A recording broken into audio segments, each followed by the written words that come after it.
Hello there, you beautiful people. Now, in the last video, you learned how to search the Linux manual for specific keywords, open up manual pages, and how to read them to learn how to use specific commands. But there was quite a lot of stuff in that video and a lot to take in. So in this video, what we want to do is we want to give you some practice. So in this video, we're going to take a look at a completely new command that we haven't seen before, and we're going to learn how to use it. We're going to search the manual for it. We're going to learn how to use it using the synopsis in the manual page. We're going to read through its various options, and we're going to try some of them out and see how you can customize commands and stuff like that. And the idea is that this is going to show you how to independently search for stuff using the manual. We're going to put the whole process together. We're going to take everything we've learned, put it all together, and show you how you would learn about a new command from scratch. And the idea is you're going to have the independence to search for new stuff and learn how it works, and that's really where the value comes from the manual. It's not having people randomly show you things that they find cool. It's being able to go out there and find stuff that you find cool and learn how to use it independently, and it's going to take your Linux abilities to a whole new level. So let's go ahead and jump into it and start learning about our brand new command. Okay, so what we're going to do is we're going to look at a command that will allow us to list out what is in a folder, also known as a directory. Okay, so we want a command that will list out a directory's contents. Okay, so now that we know that, let's go ahead and search for what might be available. So the first step is to search for what might be available in the manual. And you might have to try this multiple times, okay? You might not get the search terms available right away. You might have to try different words and different keywords, but let's try that. So let's type the man command, give it the K option, and now we tell what we want to search for. Now I'm going to put in quotes, list directory contents. Okay, and the reason I put it in quotes is because I want to search for this search term in one go. I don't want to search for the word list, then the word directory, then the word contents. I want to search for list directory contents in one go. Okay, so once I do that, I press enter, and here we go, we get some results. Okay, now they all seem to pretty much do what we want, right? They all seem to say list directory contents. But the one that I'm specifically looking for, I've heard about it online, is the ls command. Okay, now the ls command is one that we will come on to as well in a later section of the course, but we can see that it's a user command because it's in the first section of the manual. So we could open it using man1ls, but because it's in the first section, we don't have to even have the one. We can just type man ls. And here we go, we're in the manual page for the ls command. So there we are. Now, right at the top, we can see that we're in the ls command. It's in the first section of the manual, which is apparently user commands. And we can see that the name of the command is ls, and it lists directory contents, and that's from the name section. Now, looking at the synopsis section, we can see that if you type ls, then you can have multiple optional options. We know they're optional because they're surrounded by square brackets, and you can have multiple of them because they've got the ellipsis after it. And then you can have multiple optional file names or paths to directories, and can have multiple of those because we can see the ... But the one thing that you might notice is because everything else is optional, right?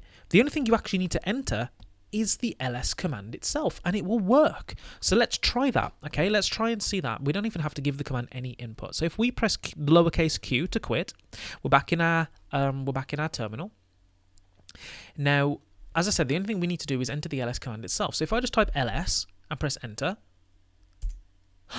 we see that it has indeed listed out all the contents of our home directory, which is the directory that we're currently in. So how cool. Okay, now go back in the man page. Let's go back in the man page, and we can see in here that there's a whole bunch of options that we can use. We can look down in the description section.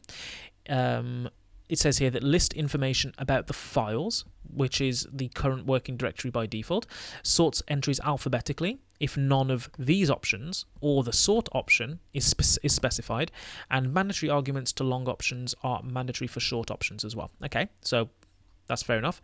Now, we've got loads of different options in here, okay? Loads of them. Let me just scroll through. Loads of them, guys. Okay? So, memorizing all these, it's just not possible. Okay? Just don't even try. Okay? You're not going to be able to do all that. And even if you did, there are thousands and thousands of Linux commands, so it's kind of a waste of time to do it all. This is why you need to know how to use a manual page effectively. Okay? There's a whole bunch of options. One that I might like to show you, which is a good one, is the L option.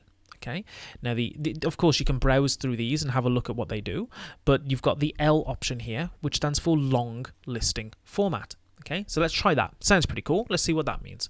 So if I type ls and give it the L option, right, I press enter, we now see that everything is kind of listed in a much more detailed fashion. This was the output before, and this is the output now. Okay, so we've got much more detailed view of what's in our folder. Now I'll explain what this means a bit later in the course, but for now I hope you can see that the process that you might follow for discovering a new command. Okay, we've searched for it, we opened its manual pages, we browsed a few of the options and we tried them out, as well as seeing how to actually use the command in the first place. Now let's have another look in. We can see that this is a bit difficult to read, perhaps. If we look at the ls command again and we scroll down, we can see that there's another option here called the H option, which stands for human readable. Okay, so you can see here we've got a short form option -H or a long form option -- human readable, and this is how you can tell whether an option has a long form or not, because it will be right next to it in the manual page. Okay, do you remember when I said some options have long forms and some don't? This is how you can tell. And it says that with the L option and or the S option, this will print human readable sizes of files. So for example, 1 kilobyte, 234 megabytes, 2 gigabytes, etc. Okay, so let's take a look at that. Here, this column here is actually all the file sizes, and it just says 4096 or 8980 or whatever it might be. Okay, but to make that human readable, you can type ls-l and then give it the H option as well. And we'll see that now it's telling us it's 4 kilobytes, 8.8 kilobytes, and so on and so on. Okay, but as well, because we have a long form option, we don't have to just type H. We might type H, but we could also type -- human readable. I think it was like that. Nope, let me check.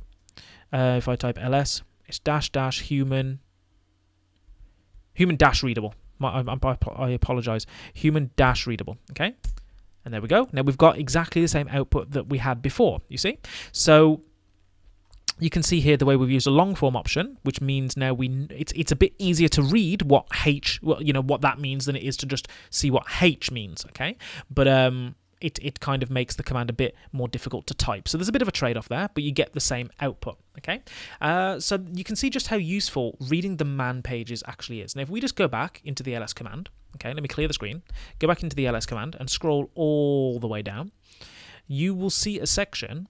If we keep scrolling down, it's a long manual page, much longer than the which command, right? You'll see a section that is called see also. Okay, so this section here that says see also, it's got a hyperlink, and you can click on this hyperlink or any hyperlink that's in a manual page by holding the control key and left clicking. Okay, now if we control and left click, what that's going to do, if I clicked it right, we have to wait, I think. There we go, it's opening up. So I've clicked it multiple times, but it's opened up in the Firefox browser the link that was in there. Okay, so it's going to give you more information about the command as long as you have internet access. Okay, so that sometimes in manual pages there are links that you can click on. So there's another one here, for example, another one here. You can, if you hold the control key and click them, then they will open up in your browser and you'll be able to see what they're pointing at. So that's very, very useful, and that's something you'll definitely want to do if you want more information. And as a final note, although you can find pretty much information on pretty much all the commands that you'll ever need using the man pages, you can't quite get all of them. So some commands are defined directly in the shell and don't have man pages for them. So to find those commands, you will need to use the help command instead of the man command. Let me just show you what I mean, okay? So for example, one of them is the cd command. Now, the cd command is one you will use all the time, actually. It's used to change a directory. You'll see this in the next section of the course, all about navigating the file system. But if I type man cd, it'll say there's no manual entry for the cd command. But if I type the help command and then do cd, we then get something that's very similar to a man page, and we can see how to use it.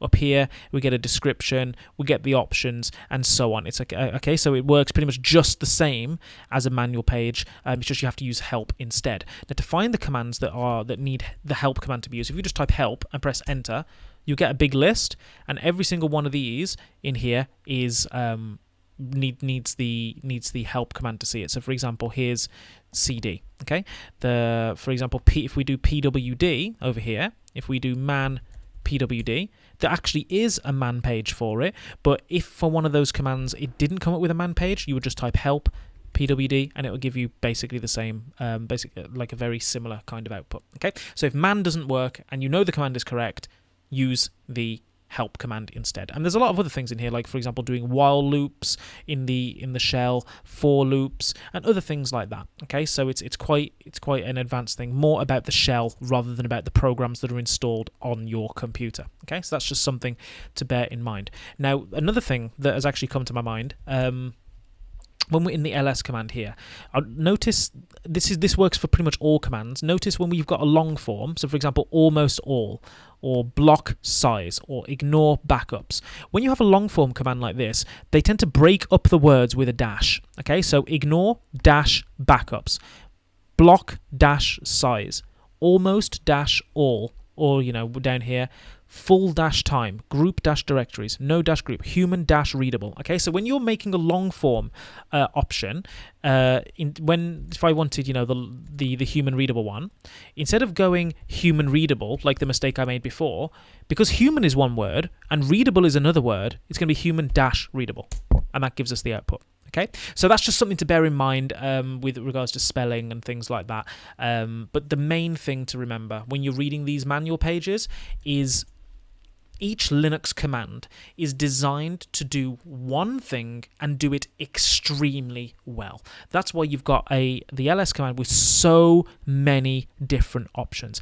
Anything that you can possibly imagine to do with listing things out of directories, the ls command is going to be able to do it. Okay, so that's why the manual pages have a lot of information. To really get the information out of that, unfortunately, if you want to become a master of the ls command, or even just start using any new command, there's going to be no shortcut to reading, unfortunately.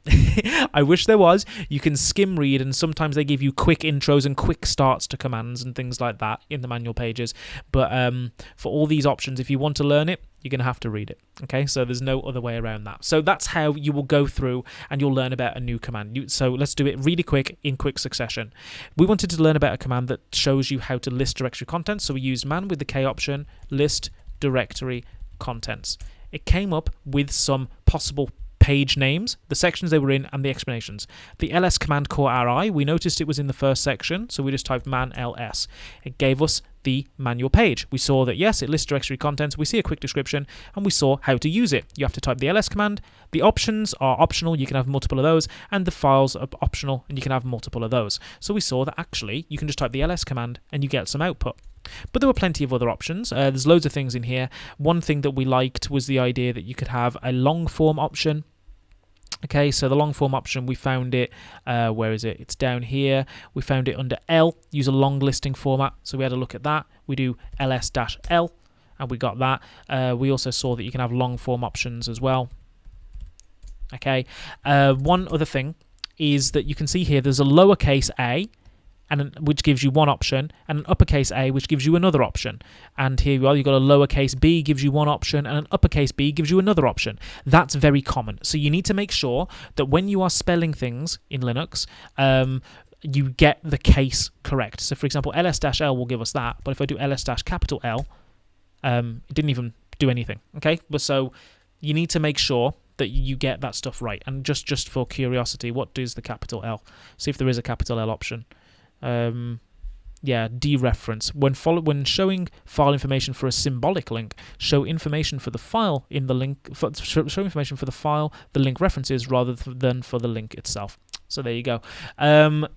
Okay, so you need to make sure that you get your cases correct. Things have to be spelt precisely. You need to have a very sharp eye and not make mistakes and make sure you're doing stuff right. Because the power of these commands are so powerful. They can do so many different things, but you just need to make sure that you enter them correctly. Okay, so there we go. That's a quick summary of this video. What we're going to do in the next video is we're going to actually be moving on from the manual, and what we're going to be showing you is how commands take input and actually give output. Because one of the most powerful things that Linux commands let you do is to chain different commands together to make up super powerful command pipelines.